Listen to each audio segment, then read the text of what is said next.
Huli ako ng gusto na pinipeki ko yung konasyon ko. Nagpag-usapan yan nga pala. Ikaw na munang gumastos dito sa bahay. Hingi ka muna dun sa nanay mo.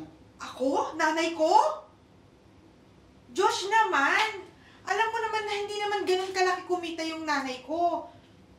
Tapos ako? Sasabihin mo ako yung magtatrabaho? Wala akong pakialam kung maliit o malaki kinikita ng nanay mo. Basta humingi ka dun panggastos dito.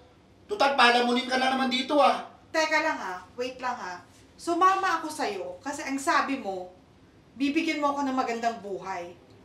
Ayaw mo kong magtrabaho gusto mo magstay ako sa bahay. O ito, tapos ngayon ganyan ka? Dati yun. Ngayon, bago na isip ko. Basta ikaw muna gumastos dito sa bahay. Wala akong pakialam kung saan ka kukuha ng pera. Wala kang kwenta, wala kang kwenta!